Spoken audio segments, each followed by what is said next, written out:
I would try to stay in control of my own revenue stream. That would be the first thing. So either maybe start your own small business, or change your career or change your job, when you need to try to get out ahead of that. If you see change coming where it's going to eliminate your job,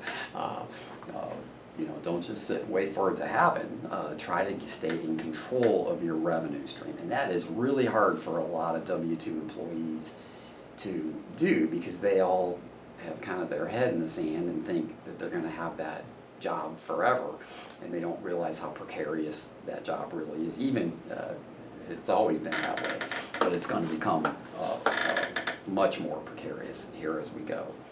So they may end up needing to start a small business, or if they've got the motivation and the drive, or maybe just try to find another career or W-2 job if that's a better fit for them.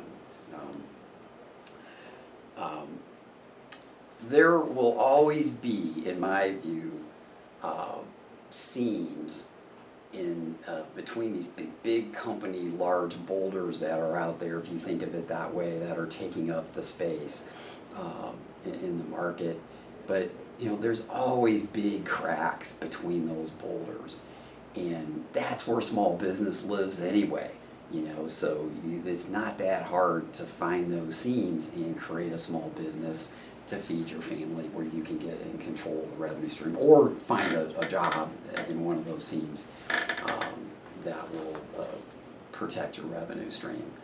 An example is, over the weekend, which restaurant did I pick to go to? I could have gone to a chain restaurant with fancy physical plant and facility, but pretty average, boring food, or I chose to go down to the hill in St. Louis, where a lot of family restaurants, and maybe the physical plant isn't as nice, but man, is the food good, and the service and everything. And so those restaurants will always win out over the chain in terms of quality and I think people's desire. So I think that's a really good example of those seams in the cracks. Are always going to be there. I think even in the future with a ton of more technology.